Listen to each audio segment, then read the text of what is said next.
Baik, bismillahirrahmanirrahim. Assalamualaikum warahmatullahi wabarakatuh. Waalaikumsalam warahmatullahi wabarakatuh. Oke, kita ketemu lagi pagi hari ini untuk membahas lanjutan pada mata kuliah Audit Sistem Informasi Teknologi Informasi. Ini materi yang mestinya disampaikan pada minggu yang lalu. SPPT-nya sudah saya kirim ke kalian. Tinggal ini kita coba bahas ya. Jadi ini minggu ini masih utang materi yang mestinya untuk hari ini. Baik, ini materi yang minggu lalu. Oke. Yang kita bahas adalah tentang PAM, proses assessment model atau model pengukuran proses ya. Ini adalah mekanisme di dalam KOPI di mana kita melakukan pengukuran ya, namanya audit itu sebenarnya kan pemeriksaan kemudian pengukuran.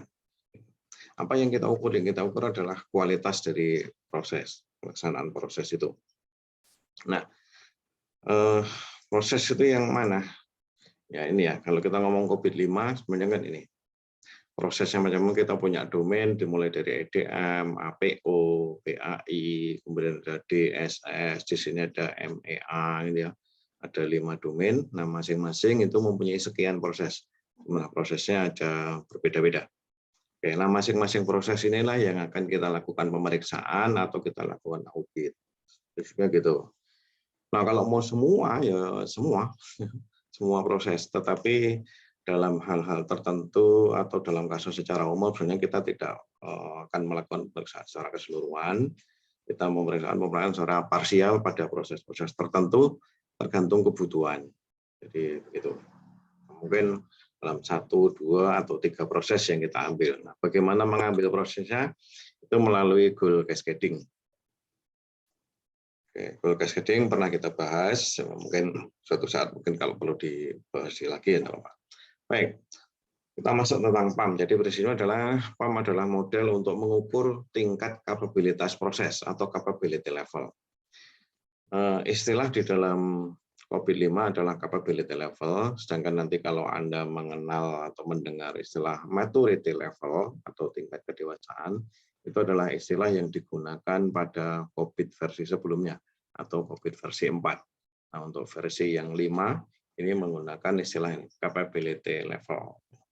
Itu tingkat kapabilitas proses. Ya, prinsipnya hampir saja sih tingkat kedewasaan, tingkat kualitasnya, kira-kira begitu. Nah, PAM ini dibangun berdasarkan standar tertentu ya.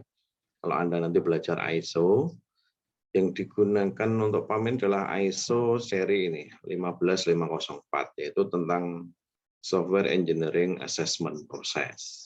Nah, jadi kalau Anda belajar nanti misalnya pada RPL, rekayasa perangkat lunak, maka kita juga bisa melakukan audit terhadap sebuah perangkat lunak menggunakan ISO yang ini, tentang ISO 15504 tentang Software Engineering Assessment Process atau proses pengukuran pada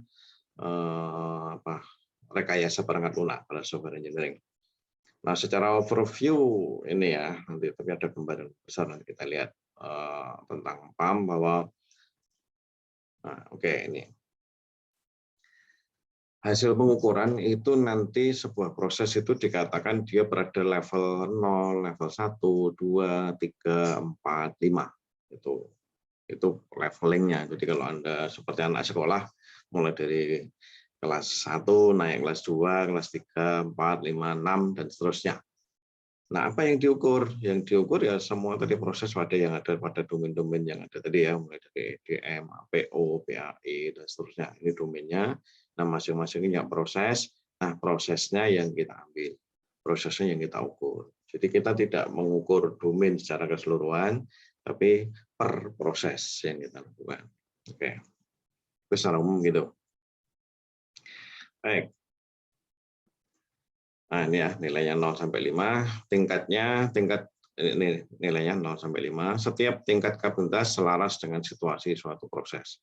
Ya, hasilnya 0 sampai 5 ini menunjukkan seberapa jauh, seberapa kualitas pelaksanaan dari proses tersebut. Kurang lebih begitulah.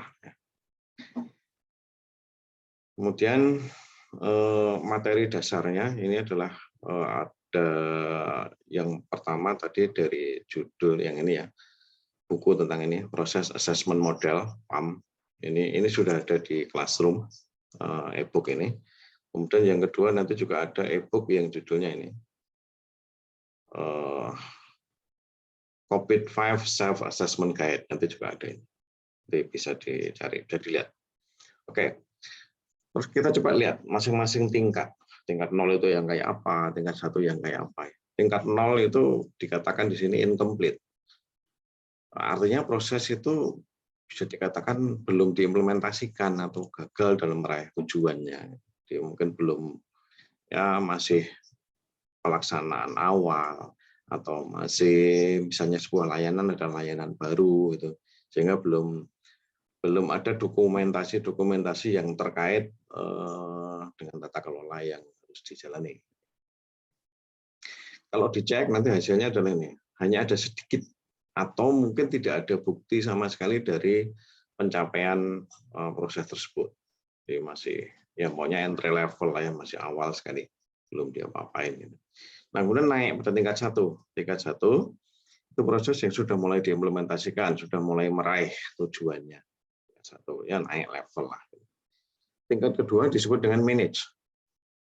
Pada tingkat ini proses itu sudah dilaksanakan, perform proses atau proses yang dilaksanakan sudah diimplementasikan dengan pengelolaan yang baik, sudah direncanakan, sudah dimonitor, sudah tertawa, dan ada beberapa work produk yang telah tersedia, terkontrol dan terpelihara. Nah, itu sudah mulai lebih rapi pada tingkat 2.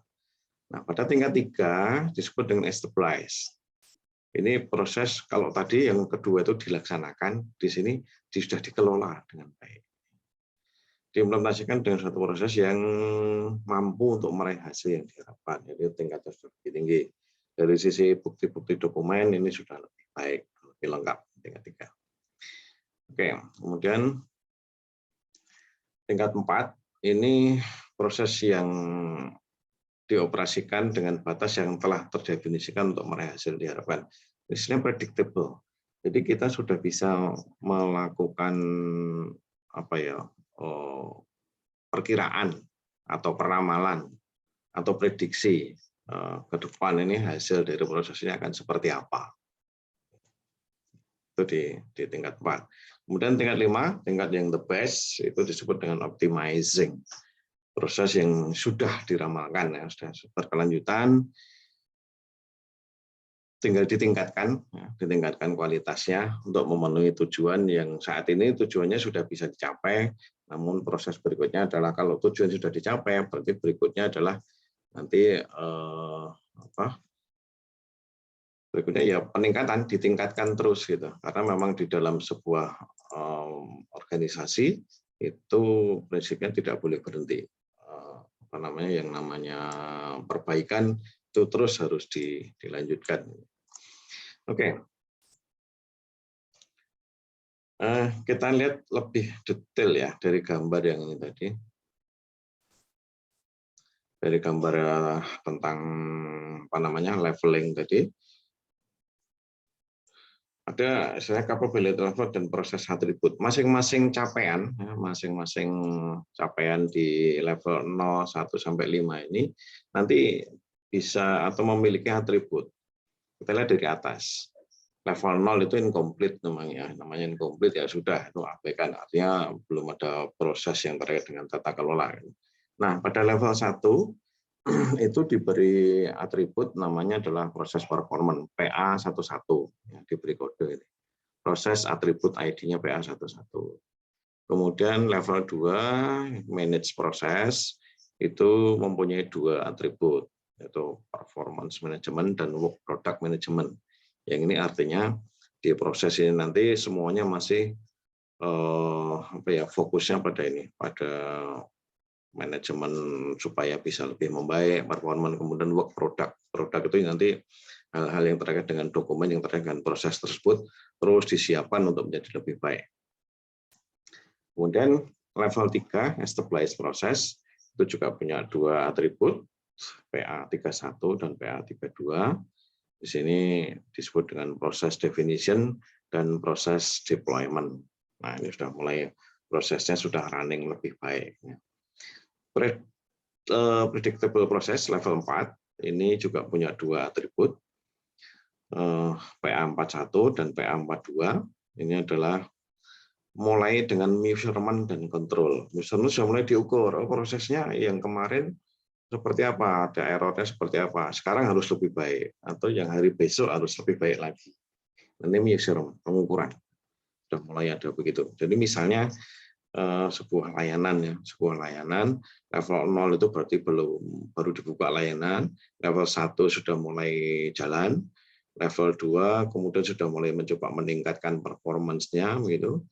Kemudian level 3 sudah mulai diatur prosesnya, proses definisikan, alurnya sudah mulai lebih baik. Kemudian pada level 4 itu dikatakan proses itu sudah bisa diukur capaiannya.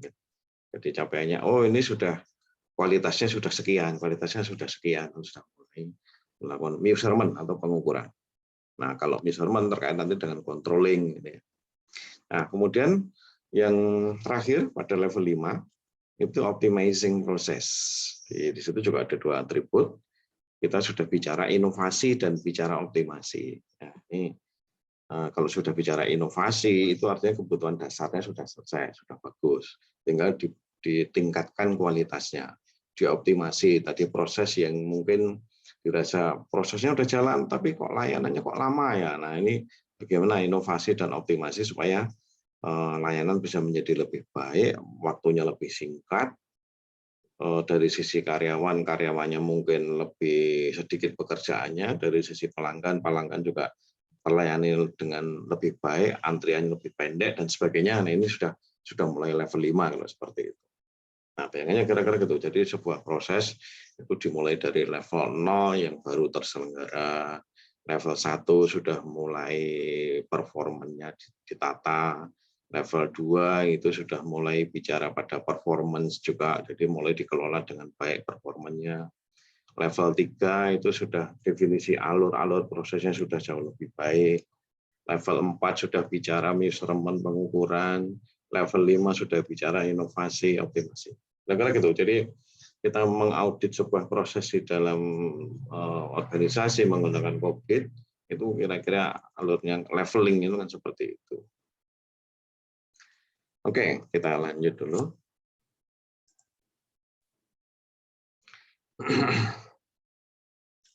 Tentang indikator ya. Jadi di sini di indikator penilaian sebenarnya penjelasannya yang tadi yang saya sampaikan tadi pada prinsipnya ini adalah proses atributnya mulai dari PA11, PA21, 31, 32 dan seterusnya. Nah, ini ada dua hal. Yang pertama, ada yang disebut indikator atribut kemampuan proses atau proses capability attribute indikator. Ini berlaku untuk capability level 1 sampai 5. Jadi ini mulai dari capability level 1 sampai 5 semua di sini. Ini memiliki indikator yang ini tadi. Indikator atribut kemampuan proses atau indikator atribut kemampuan proses atau based on process capability attribute indicators. Sedangkan kalau yang indikator yang kedua ini pada disebut dengan proses performance indikator sampai ini. Proses performance indikator. Ya ini masih basis gitu ya, masih basic, masih awal. Ini khusus capability level 1 disebut ini. Jadi sini.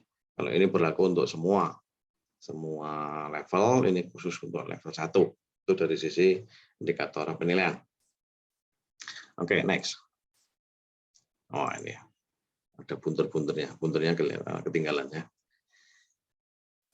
Baik, kemudian ini masih terkait pada ini penjelasan yang tadi aja sebenarnya ya, yang apa namanya dari slide yang sebelumnya, yang ini tadi proses performance indikator, yang ini capability attribute indikator, ini disajikan di dalam diagram masih diagramnya PAM. Kita lihat ini proses assessment model performance indikator ini berlaku khusus untuk level 1. khusus untuk level 1. Sedangkan yang ini proses assessment model pada capability indicators itu berlaku untuk semua level. Oke, next. Nah, kemudian tentang skala penilaian. Masing-masing proses itu nanti dinilai dengan selain angka tadi juga ada capaian yang ini disebut dengan NPLF. NPLF. N itu artinya not achieve, ya masih artinya kalau sebuah proses itu diberi atau mendapatkan skor N, dia masih mencapai pada capaiannya sekitar 0 sampai 15%. P itu berarti 15 sampai 50%, L 50 sampai 85, sedangkan F itu sudah full ya, sudah 85 sampai 100%. Itu ya, rating scale ini masih menggunakan standar ISO yang tadi 15504. Ini penjelasannya. Jadi yang dikatakan not achieve atau N yang 0 sampai 15 tadi itu di sana hanya ada sedikit bukti-bukti atau dokumen untuk pencapaian atribut tertentu. Yang di P partial achieve ini 15 sampai 50%, terdapat beberapa bukti yang mendekati dan beberapa pencapaian atribut tertentu pada proses yang sedang dinilai. Sedangkan L yang lebih advance lagi, buktinya sudah ada secara sistematis pada pencapaian yang signifikan, ya, prinsipnya gitu. Kemudian full E, itu buktinya lengkap, sistematis, mendekati atribut tertentu pada proses yang saat ini sedang berjalan, sedang dinilai. Prinsipnya itu. Jadi nilainya itu LF-nya. Oke. Ini dari sisi rating scale, dari apa ya, rating scale, skala penilaian, kita bisa memberikan nilai tertentu pada masing-masing atribut, nanti itu sekian maksimal ya, tergantung capaian berapa. Jadi kalau misalnya di sini ada 15-50, tapi kita lihat kok kalau 50 kejauhan deh, ya udah mungkin nilainya baru sekitar 35 ya, kita berikan nilai 35 pada atribut tersebut. Oke, misalnya gitu.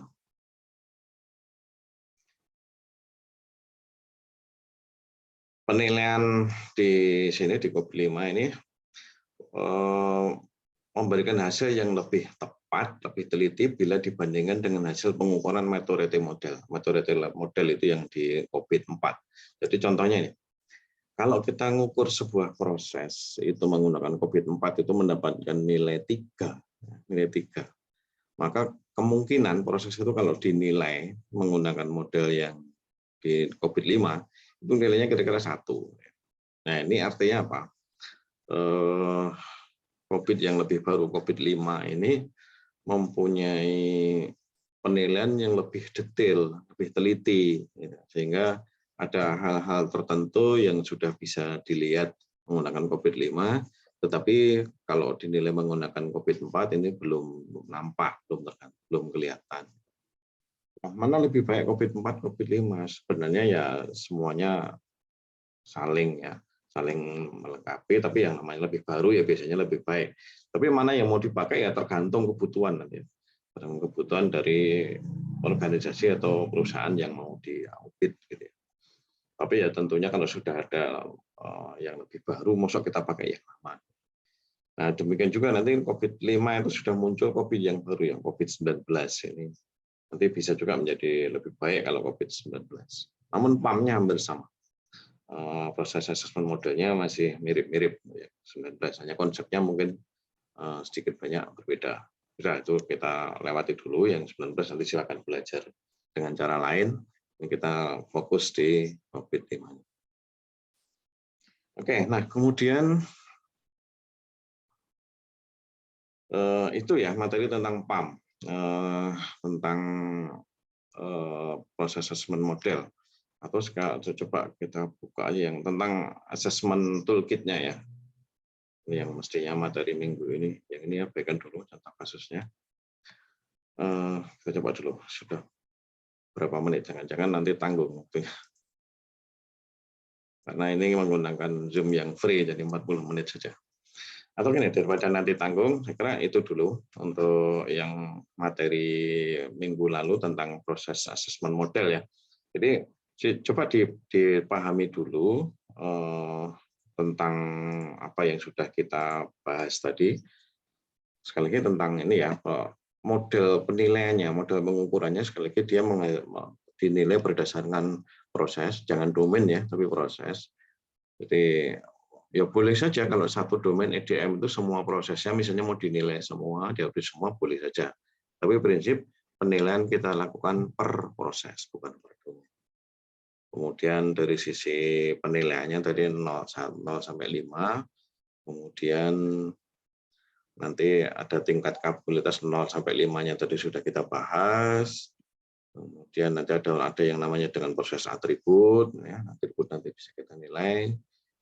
Dan kemudian yang terakhir tadi kita bahas adalah tentang skala penilaian ya. Skala penilaiannya itu diberi label NPLF ini ya. Jadi kalau 0 sampai 15 itu kita beri notasi dengan N, P, L, dan F gitu. Oke, itu tentang konsep penilaiannya. Nah, sekarang saya akan coba buka langsung aja deh ke self assessment toolkit-nya ya, sebentar.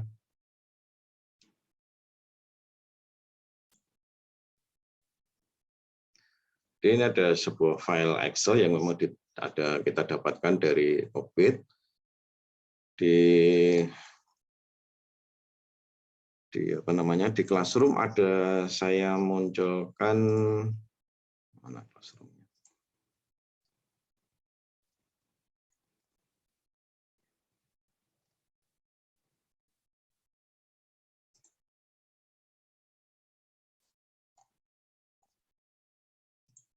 Nah, judulnya PAM di sini ya. Di PAM, ini yang self assessment yang ini ada di sini, toolkitnya ada di sini ya. Toolkitnya ada di sini, sudah tinggal diambil, tinggal dibuka, dicoba lihat ini file zip, nanti isinya banyak. Nah, kalau sudah diekstrak nanti jadi salah satunya ada 2 folder karena 2 file tadi, COVID-5 toolkit. Isinya ini, filenya ini ada macam-macam. Kemudian satu lagi ini ada 3 file. Nah, yang akan kita lihat adalah yang ini, self assessment template-nya.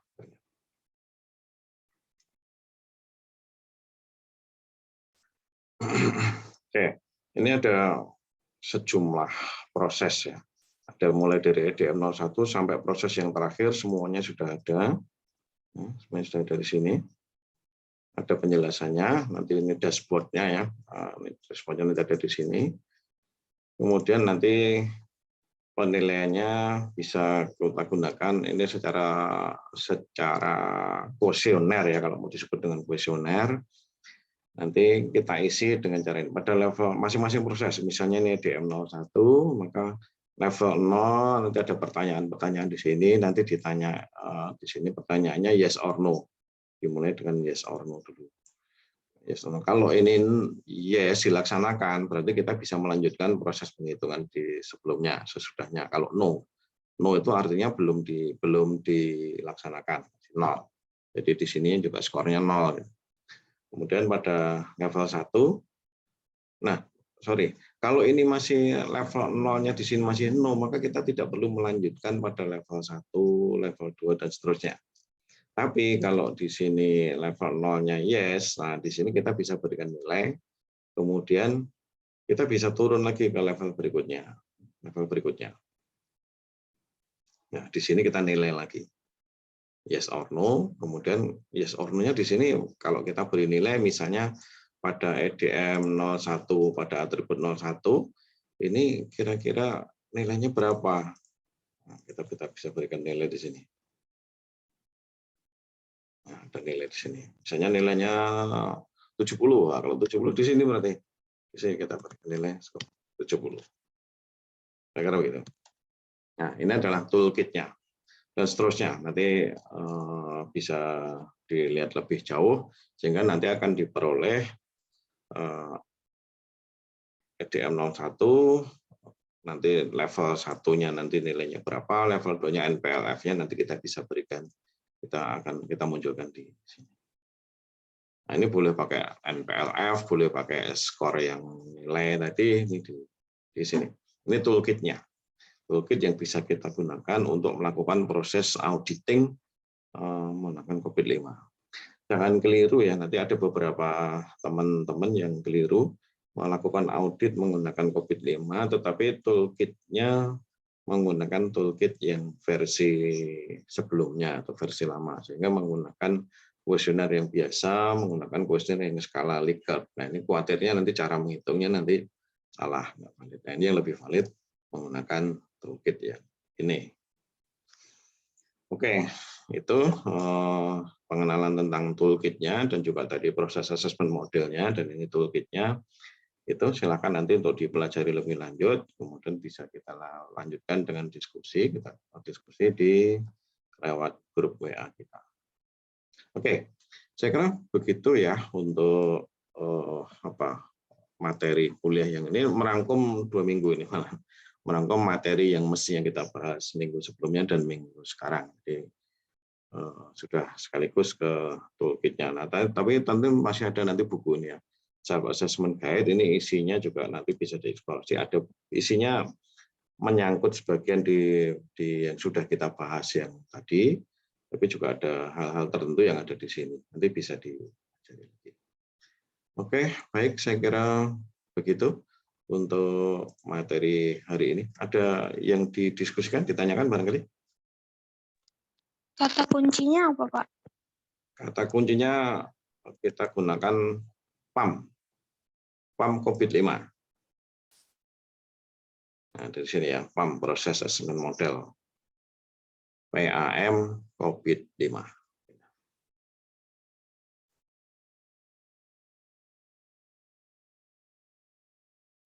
Oke, baik begitu. Kalau tidak ada pertanyaan, saya kira nanti silakan untuk dipelajari lebih lanjut dengan baik dengan materi-materi yang sudah saya sajikan di Classroom maupun dengan materi-materi lain, termasuk video-video yang sebagian contoh videonya saya sudah ambil, sudah saya kirim di grup pada minggu yang lalu. Itu sangat menarik video-video yang ada di sana. Untuk teman-teman dari Bandung. Oke, baik begitu. Kita akhiri pada pagi hari ini dengan alhamdulillah bersama. Alhamdulillahirrahmanirrahim. Assalamualaikum warahmatullahi wabarakatuh. Waalaikumsalam Waalaikumsalam warahmatullahi wabarakatuh. Terima kasih, Pak. Oke.